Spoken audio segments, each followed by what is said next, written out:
विद्यासागरविश्ववन्दे श्रमणं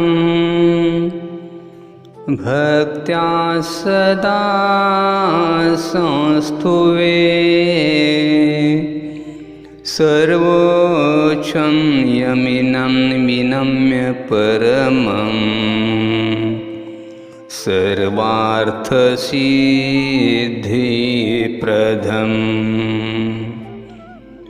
ज्ञानध्यानतपोभिरक्तमुनिपं विश्वस्य विश्वाश्रयं साकारं श्रमणं विशालहृदयम् सत्यं शिवं सुन्दरं विद्यागुरुवन्दनं। मंदिर में जाकर यदि भगवान से पूछे तो तुम कौन हो, तो प्रतिध्वनि आती है तुम कौन हो। यदि हम कहें कि आप भगवान हो तो प्रतिध्वनि सुनाई देगी कि आप भगवान हो। मंदिरों की इससे अधिक महिमा और क्या हो सकती है।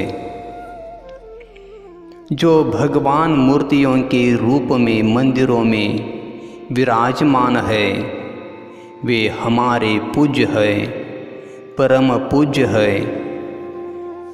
हम उनकी पूजा करते हैं, भक्ति करते हैं, गुणानुवाद करते हैं, किंतु देह देवल में विराजमान निज भगवान आत्मा श्रद्धे परम ज्ञेय है।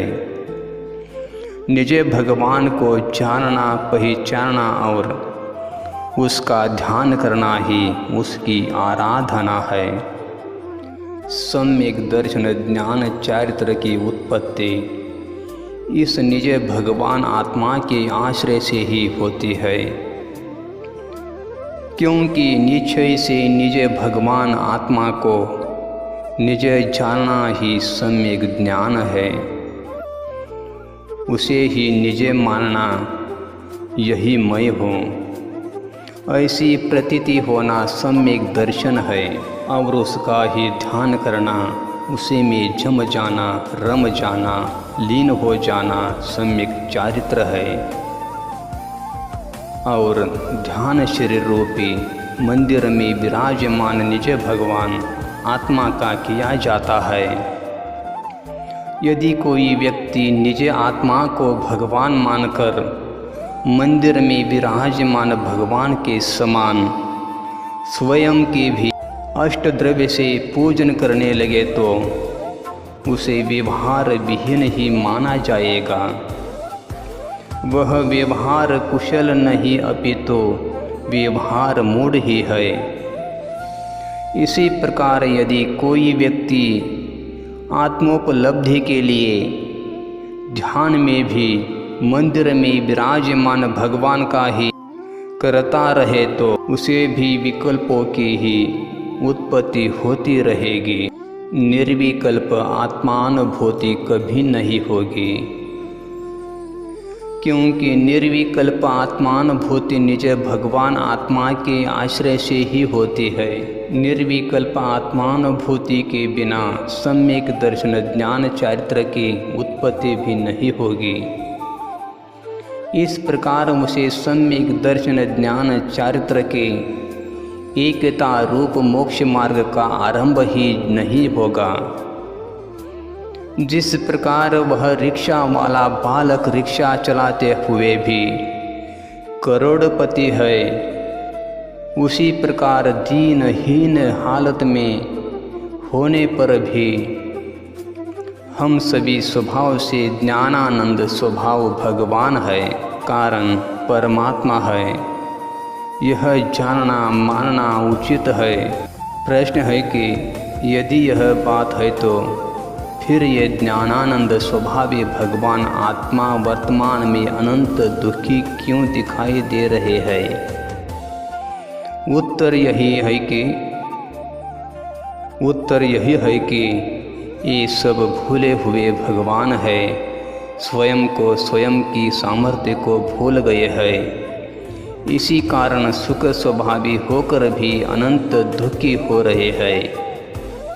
इनके दुख का मूल कारण स्वयं को नहीं जाना, नहीं पहचानना ही है। जब ये स्वयं को जानेंगे, पहचानेंगे एवं स्वयं में ही जम जाएंगे, रम जाएंगे, तब स्वयं ही अनंत सुखी भी हो जाएंगे। जिस प्रकार वह रिक्शा चलाने वाला बालक करोड़पति होने पर भी यह नहीं जानता है कि मैं स्वयं करोड़पति हूँ, इसी कारण दरिद्रता का दुख भोग रहा है। यदि उसे यह पता चल जाएगा कि मैं करोड़पति हूँ, मेरे करोड़ रुपये बैंक में जमा है, तो उसका जीवन ही परिवर्तित हो जाएगा। उसी प्रकार जब तक यह आत्मा स्वयं के परमात्मा स्वरूप को नहीं जानता, पहचानता है, इसके दुख दूर होने में भी देर न लगेगी। कंगाल के पास करोड़ों का हीरा हो, पर वह उसे कांच का टुकड़ा समझता हो या चमकदार पत्थर मानता हो, तो उसकी दरिद्रता जाने वाली नहीं है। पर यदि यह उसकी नहीं कीमत जान ले, तो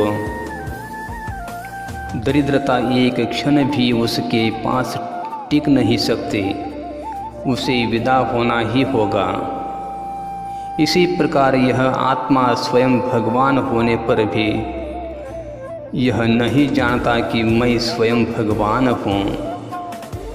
यही कारण है कि यह अनंत काल से अनंत दुख उठा रहा है। जिस दिन यह आत्मा यह जान लेगा कि मैं स्वयं भगवान ही हूँ, उस दिन उसके दुख दूर होते देर न लगेगी। इससे यह बात सहज सिद्ध होती है कि होने से भी अधिक महत्व जानकारी होने का है, ज्ञान होने का है। होने से क्या होता है?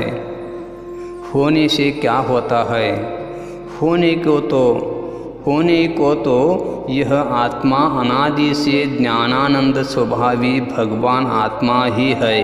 पर इस बात की जानकारी न होने से, ज्ञान न होने से ज्ञानानंद स्वभावी भगवान होने का कोई लाभ इसे प्राप्त नहीं हो रहा है।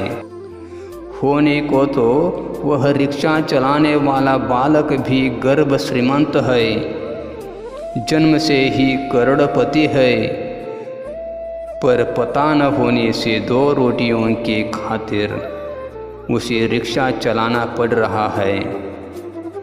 इस जगत में ज्ञान के समान अन्य कोई भी पदार्थ सुख देने वाला नहीं है।